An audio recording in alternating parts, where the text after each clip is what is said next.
Бешинчи бөлүм. Боорукердиктин булагы, анын кызматы. Ал күйөөсүнө өмүрү өткөнчө жамандык менен эмес, жакшылык менен гана кайтарат. Накыл сөздөр китеби 31 бөлүм 12 аят. Накыл сөздөрдүн 31 бөлүмдөгү сүрөттөлгөн, күйөөсүнө жакшылык гана кылган Кудайдын көз карашындагы сулуу аял тууралуу жаңы бөлүмгө өтүп жатып, мен ал күйөөсүнө өмүрү өткөнчө жамандык менен эмес, жакшылык менен гана кайтарат деген аятты окудум да. Бул бөлүмдү боорукердиктин булагы деп атоону чечтим. Бул аталышты менин столумдун үстүндө рамкага салынган 2 сүрөттөн алдым. Ал сүрөттө менин жылмайып турган күйөөм Джим бар эле. Бул сүрөттөр Энгадиде тартылган болчу. Бул жерде байыркы келишимдин каарманы Дөөт жана анын 3000 жоокерлери Шабул падышадан жашырынып жүрүшкөн. Джим да так эле ошол Дөөт турчу жерде туруп сүрөткө түшкөн. Менин алдымдагы ар бир сүрөттүн өзүнүн тарыхы бар. Биринчи сүрөттө Джим 100 фут бийиктиктеги туп-тунук көлмөдөн агып түшкөн шаркыратманын шар аккан суусунун боюнда түшкөн эле. Биз бул сергитүүчү булакка Масаадага чыккан күнү келген элек. Бул биздин чаң, кургак, кир, бирок ошол эле учурда эң кызыктуу саякатыбыздын экинчи күнү эле. Бул жердеги адам басчу жолдору таштардан тизилген экен. Чындап эле бул жер Дөөттүн жашырынышына эң эле ыңгайлуу жер экендиги көрүнүп турду. Себеби бул жерде жалаң гана таштар жана үңкүрлөр бар эле. Улам өйдө көтөрүлүп, чоң таштарды аралап, аска тоолорду айланып өтүп, акыры биз белгиленген пунктка, тагдырдын белеги болгон Энгадиге келип жеттик. Энгади деген аталыштын мааниси жапайы улактын булагы же жаш баланын жаз айы дегенди билдирет. Бул жер биздин чалыккан көздөрүбүзгө жагымдуу болду жана чарчаган буттарыбызга сергитүүчү суусу бар жер эле. Жыл бою соосу токтобогон жана тегеректеги шаркыратмаларды азыктандырып турган бул кичине булак. Кургак чөлдө өзүнүн айланасында салкын, тынч жана эс алдыруучу оазис куруп алгандай. Жаш балдар эч нерсе менен иштери жок ойноп жатышты. Чоңдор болсо сейилдеп, чарчаган буттарын салкын сууга салып, эс алып жатышты. Бийик аскалардын көлөкөсү да адамга жагымдуу салкындыкты берип турду. Калың, жашыл чөптөр жана бак-дарактар күндүзгү аптаптан, учу кыйры көрүнбөгөн кумдан жана оор жумуштан кийин эң эле сонун баш калкалоочу жер экен. Дөөт үчүн да бул кереметтүү жер канчалык жагымдуу болгондугун элестетүү оңой эле. Бул кичине булак Дөөттүн коопсуздугу жана өмүрү үчүн атайын ушул жерге жайгаштырылгандай көрүнүп турду. Дөөт булакты курчап турган аскалардын баарын изилдеп чыккандыр. Ошондуктан кийинчерээк Теңирди сүрөттөөдө Дөөт: "Анткени сен менин аска зоомсуң, чебимсиң. Бир гана ал менин чебим, куткаруучум, тирегим" деген салыштырмаларды айткан. Эми экинчи сүрөт тууралуу айтып кетүүгө уруксат этиңиз. Анда Джим ушул эле жерде турат, бирок 180 градуска кайрылып турган эле. Бул сүрөт Өлүк деңиздин фонунда тартылган. Деңиз ушунчалык кең болгондуктан менин фотоаппаратымдын объективинин чоң көлөмүн ээлеп калды. Узундугу 45 миль, кеңдиги 10 миль. Ал эми тереңдиги 1300 фут. Өлүк деңизге Иордан дарыясы куюп турат. Ошондо бул деңизге күн сайын 6 миллион галлон таза жана жакшы суу куюлуп турат экен. Өлүк деңиз абдан туздуу. Ошондуктан анда эч кандай жандыктар жок. Учкул сөздөрдө айтылгандай: "Суу, айланамда суу толтура, бирок суусунумду кандыра албайт". Бул деңиз ысык жана нымдуулук жетишпеген жерде жайгашканы менен андан эч кандай пайда жок. Деңиз ушунчалык чоң, суусу көпкөк, абдан кооз. Бирок суусун ичсең, чындап эле өлүк деңиз, өлүм деңизи дегенге ишенесиң. Боорукер жүрөк. Эми кайрадан накыл сөздөрдөгү, Теңирдин көз карашындагы сулуу аялды сүрөттөөнү уланталы. Жакшы эне өзүнүн турпаты менен Теңирдин сулуулугун чагылдырып турат. Жаш хан Заада уулуна чыныгы жакшы аял кандай болуусу керектигин чарчабастан кайталап турду. Теңирден корккон сулуу аялды жолуктурганда, аны дароо тааныш үчүн анын сүрөттөрүн биринин артынан бирин көрсөтүп жатат. Альбомдогу 12 аяттагы тартылган сүрөттү карап турганыбызда, биз Кудайдын жүрөгүнүн эч нерсе менен салыштыргыс сулуулугун көрүп, калтырай баштайбыз. Себеби ал ушунчалык тунук, таза жана сүйүүгө толгон жүрөк. Ушул өзүмчүлдүк жана акча сүйүүчүлүк өкүм сүргөн мезгилде боорукердиктин сергитүүчү булагын табуу канчалык сонун. Бул аял Теңирдин көз алдында чындап эле сулуу экендиги эч шексиз. Анын жүрөгүндөгү боорукердикти кантип көрүүгө болот? Теңирдин жанында болуусу. Ал күйөөсүнө өмүр өткөнчө жамандык менен эмес, жакшылык менен гана кайтарат деп жазылат Накыл сөздөрдүн 31 бөлүмүнүн 12 аятында. Кудайдын алдындагы сулуу аял күйөөсү үчүн колунан келген бардык жакшылыктарды гана кылууга аракет кылат. Ал күйөөсүн сүйүү үчүн жашайт. Ал күйөөсүнө жакшылык кылуу менен бирге өзүнүн жашоосунда, үйүндө күйөөсүнө ар дайым пайда алып келүү менен башкарат. Анын таңкы сыйынуусу бир гана сөздөрдү кайталап турат.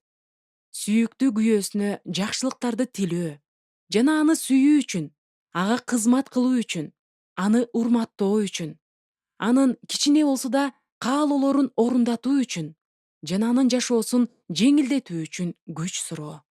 Ал өзүн көрсөтүү үчүн же мактануу үчүн эмес, бир гана Теңирге таянуу менен жакшылыктарды кылуусун уланта берет. Себеби бардыгы Теңирдин жоопкерчилигинде экенин билет. Ал эми аял үчүн Теңир анын күйөөсүнө тиешелүү жакшы сыйлыгын берсе, ага ошол жетиштүү. Мындай боорукердик деги кайдан пайда болгон? Кантип эле ал эч нерсе талап кылбастан ар дайым берүүгө даяр боло алсын? Эң биринчиден, Кудайдын көз карашындагы сулуу аялга жакшылык кылуу сапатын Теңир анын мүнөзүнө бапестеп жайгаштырган. Ал өзү толугу менен боорукердик. Мына ушул нерседен ал аял жаратылган. Ошондуктан ал ордуна эч нерсе талап кылбастан өзүн толугу менен арнай алат. Анан дагы ал Теңирди сыйлаган, аны жогору койгон аял. Анткени Теңир өзү аны күйөөсүнө жакшылык кылууга чакырып жатат. Никесиндеги боорукердиктин булагы болуу тапшырмасын ага Кудай тапшыргандыктан, ал бул ишке болгон күчүн жумшап, толук жоопкерчилик менен мамиле жасайт. Аял жердеги кожоюнуна жакшы мамиле кылуусу үчүн асмандагы атабыз ага боорукердикти мүнөз катары берген. Мына ошондуктан ал аял жердеги кожоюнуна жакшылык кылууга бүт жүрөгүн ачат. Себеби ал муну менен асмандагы атасына жакшылык кылган болот. Ошондуктан ал чыныгы бакытка ээ боло алат. Жамандыктын жок болуусу. Ал күйөөсүнө өмүрү өткөнчө жамандык менен эмес, жакшылык менен гана кайтарат. Күнөөкөр табият боюнча 31 бөлүмдө даңкталып жаткан Кудайдын көз карашындагы сулуу аял деле биз сыяктуу азгырыктарга туш болгон. Бирок Кудайдын ырайымы аркылуу ал бардык азгырыктарга чыдамдуулук менен каршы тура алган. Өзүмчүлдүк, кыжырдануу, ачуулануу, соттоо, чатакташуу, мына ушунун баарына каршы туруп, жамандыкка алдырбастан ал Теңирдин планы боюнча күйөөсүнө жакшылык кылуусун уланткан. Анын фанаттарынын бири айткандай, бул дүйнөдө өзүнө жол салып жаткан адамга, аны түшүнбөгөн жана аны колдобогон аял менен жашоо оор жүк артып жүргөндөй өтө кыйын. Өмүрү өткөнчө. Накыл сөздөрдүн 31 бөлүмдөгү аялдын күйөөсүнө кылган жакшылыгы жана ал баш тарткан жамандыктар. Бул анын өмүрүнүн ар бир күнүнүн мүнөздөмөсү. Бул Теңир анын өмүрүн жайгаштырып койгон чектөөсү дегенди билдирет. Анын турмушка чыгуусунун максатына, өмүрүнүн акырына чейин күйөөсүнө жакшылык гана кылуу экендигине так жана олуттуулук менен карап, аларды аткарууга умтулат. Анын жашоосунун маңызы ар дайым сүйүктүү күйөөсүнө боорукердиктин булагы болуу. Ал бүгүн, эртең, 20 жылдан кийин, 50 жылдан кийин, керек болсо өлгөнгө чейин сүйкүмдүү жана ишенимдүү боюнча калат. Оорулар да, жакырчылык да, каарлык, же катачылыктарда анын күйөөсүнүн өмүрүндөгү кубанычтын булагы болуу ишеничин олку солку кыла албайт. Боорукердиктин үлгүсү. Мен көп жылдар бою Чарльз Каумендин аялы жазган «Чөлдөгү булактар» аттуу күнүмдүк окуу китебин ынталуулук менен окуп жүрдүм. Анын жөнөкөй айтылган сөздөрү, жан дүйнөнү ушунчалык күчтүү тарбиялай алгандыгынын сырын мен көпкө чейин түшүнө албай жүрдүм. Кийинчерээк гана мен анын өмүрүнүн таржымалын жана үмүт менен сооронуу сөздөрү толгон китебинин жазылган себебин билдим. Чарльз Каумен чыгыш миссионердик коомунун негиздөөчүсү. Ал Япониядагы 5 жылдык жакшы кабар таратуу иш-чарасын бүтүрүп жаткан эле. Күндөрдүн биринде түн ортосунда анын жүрөгү катуу ооругандыгын аялына айтат. Андан кийин ал денесинин катуу ооругандыгына карабай, кылган кызматын аягына чыгарат. Кийин ал АКШга эс алууга жана кайрадан күч алуу үчүн келет. Бирок башынан өткөн жүрөк оорусунун айынан денеси кыймылдабай калат. Айыкпаган оору жана кыйналуулар коштогон жылдарды жылдыздары өчкөн түнкү асман менен гана салыштырууга болот эле. Караңгылык курчаган түндөр 6 жылга созулду. Үмүтсүздүк аны ушунчалык ээлеп алган эле. Бул үмүтсүздүктү азайтуу үчүн Летти Каумен Теңирдин убадаларын дары катары карманып жашоону чечти. Ал өзүн да, күйөөсүн да колдоо үчүн сан жеткис китептерди жана журналдарды чогултту.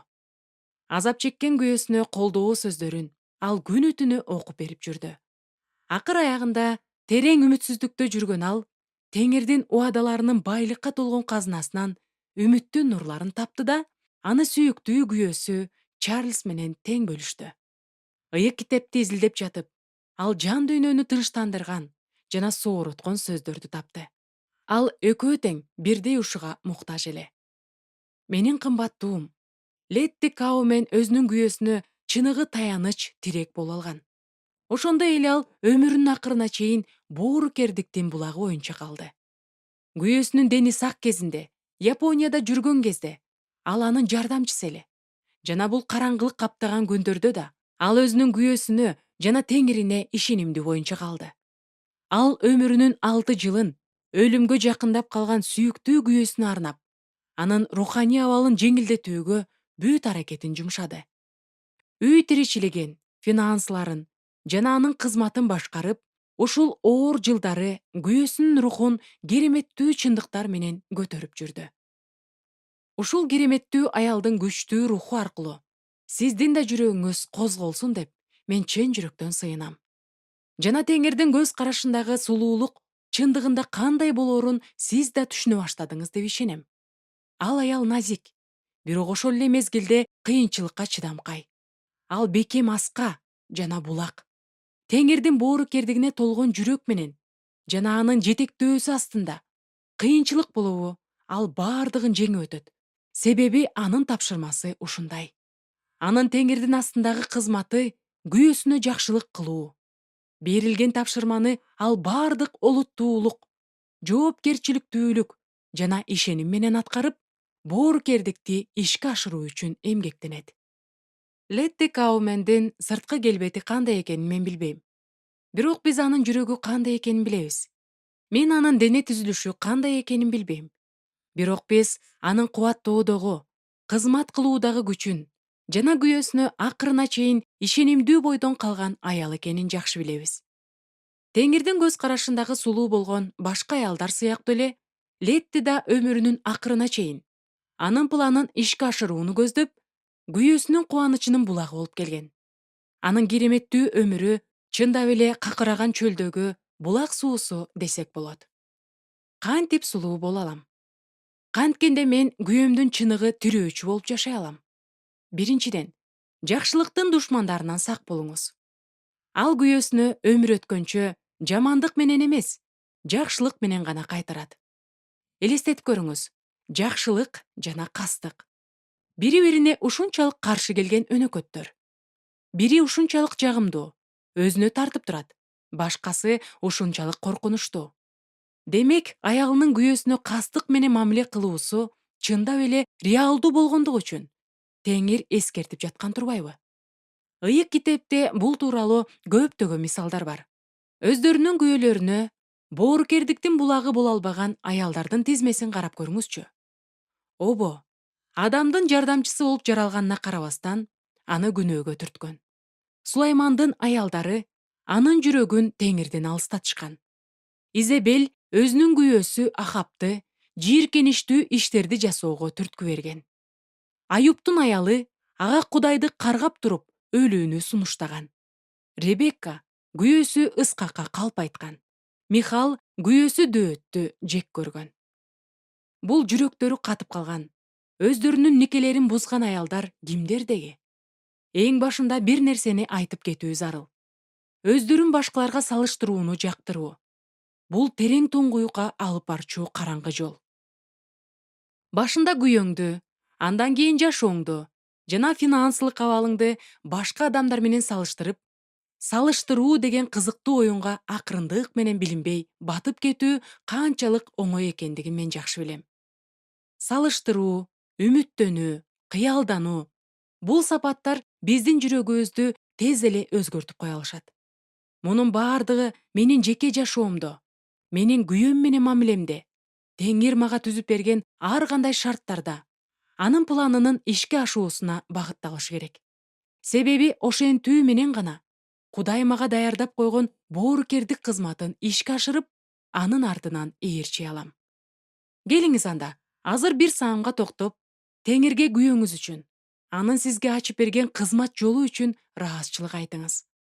Азыр сыйынып жатканыңызда өзүңүздүн ичиңиздеги салыштыруу адатыңыздан арылам деп Кудайга убада бериңиз. Анан дагы өмүрлүк жолдошуңузду көбүрөөк мактайм деп, бакубат жашооңузга кошкон салымы үчүн ага ыраазычылыгымды айтам деп да чечим чыгарыңыз.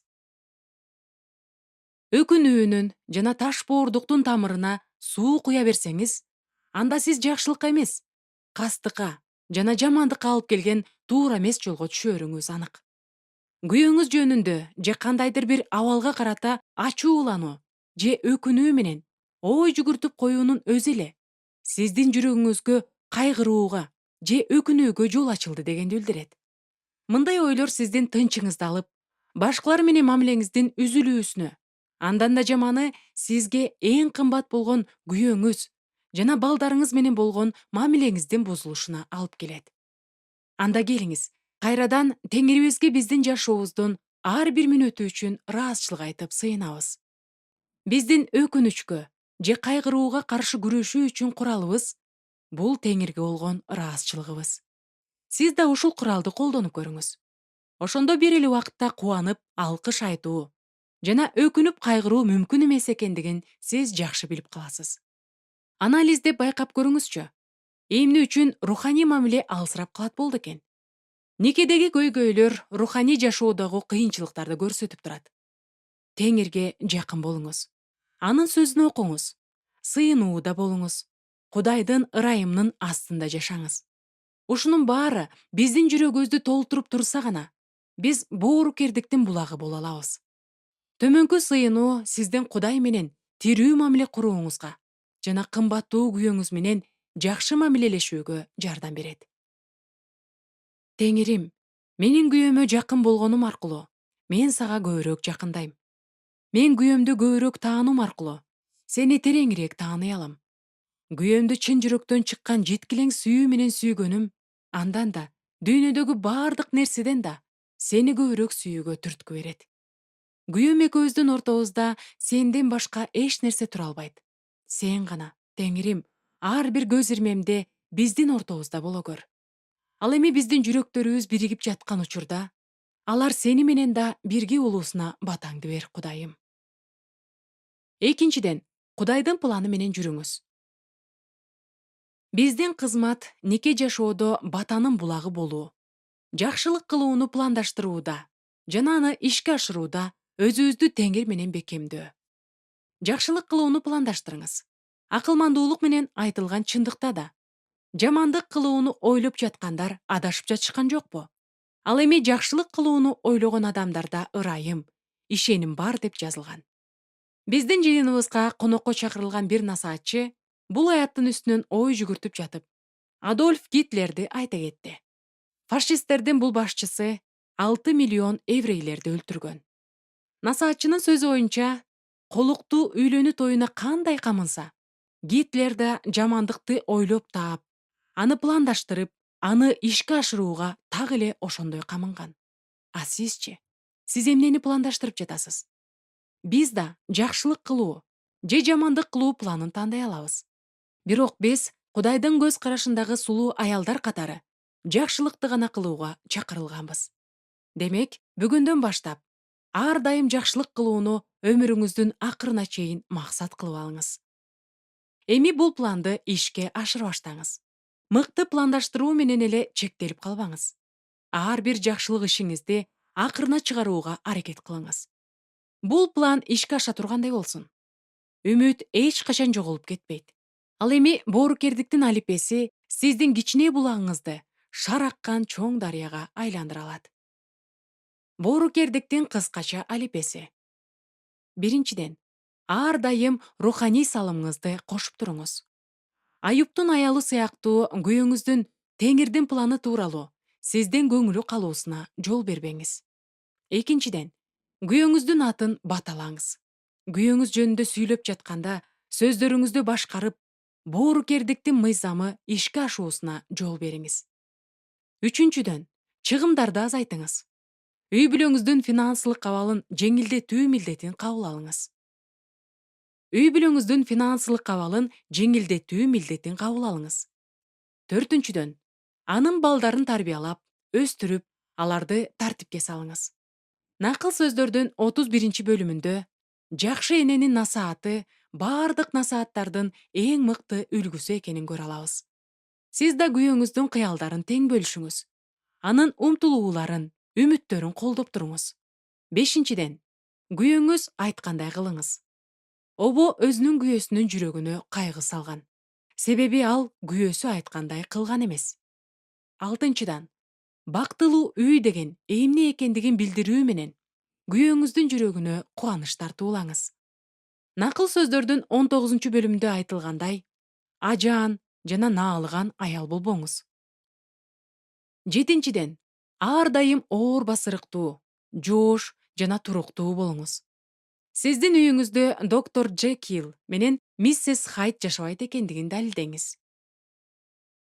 Сегизинчиден, күйөөңүздү ар убакта мактап туруңуз. Жакшы сөз катыган жүрөктү жебитип, аны кубанычка толтурат. Сиздин оозуңуз жакшы сөздөрдүн булагына айлансын. Тогузунчудан, анын сексуалдык каалоолорун тең бөлүшүңүз. Анын жүрөгүн кубантыңыз жана ар убакта аны канааттандырыңыз. Онунчу, өзүңүздүн руханий абалыңызды бекемдеп туруңуз. Теңирге туруктуулук жана берилгендик менен ар дайым бүт жүрөгүңүз менен кайрылганыңызда, сиз күйөөңүзгө жакшылык кылган болосуз. 11. Башкаларда бар болгон нерселерди карабаңыз. Өзүңүздө болгон нерсеге ыраазы болуп, күйөөңүздүн сиз үчүн кам көргөнүнө кубанып, жаркырап туруңуз. 12. Сыйынууну күйөөңүзгө арналган кызматтын бир бөлүгү катары көрүңүз.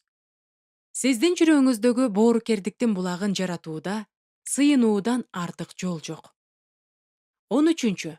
Эми берилген алипе сыйынуусун кайрадан кайталап, өзүңүздүн жүрөгүңүздү жана колдоруңузду текшериңиз. Бул сыйынууну күн сайын эстеп, аны так аткарууга аракет кылыңыз. Накыл сөздөрдүн 31 бөлүмү күйөө жөнүндө сөз кылып жатканда, никеде турган аялды көрсөтүп жаткандыгын мен билем.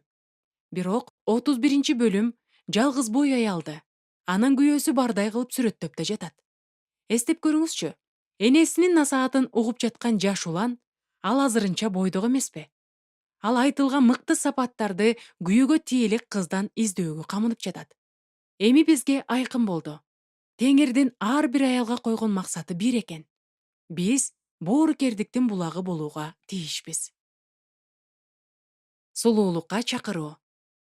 Менин кымбаттуу корбум, сиз азыр сүйүүгө жана акылмандыкка толгон Теңирдин кереметтүү көздөрүн карай аласызбы? Сиз ар убакта сүйүктүү күйөөңүзгө жакшылык кылуу үчүн жамандыкты же кастыкты эмес, жакшылыкты тандайсызбы? Азыр күйөөңүз сиз үчүн орой жана жат көрүнүп жатса да, ал үчүн боорукердиктин булагы болууга даярсызбы?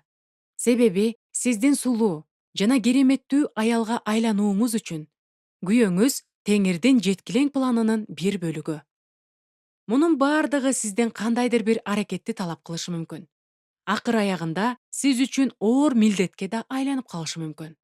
Бирок бир нерсени билип коюңуз. Эгерде сиз сулуулукка умтулууда Кудайдын планы менен жүрсөңүз, анда сизди зор баталар күтүп турат. Ошондуктан сиздин никеңиздеги жагымсыз учурларды артка таштап, сиз өмүрүңүздү арнай турган Теңир берген адам. Бул сиздин күйөөңүз экенин элестетиңиз да, ага бардык боорукердигиңиз менен кызмат кылыңыз. Сиз Теңирдин булагынан күч алып, анын ичинде өсүп жаткандыктан Теңирдин күчү, анын акылы сизди колдойт. Жана ал өзү ишенимдүү болгондуктан сиздин булагыңызды ашыра толтуруп берет.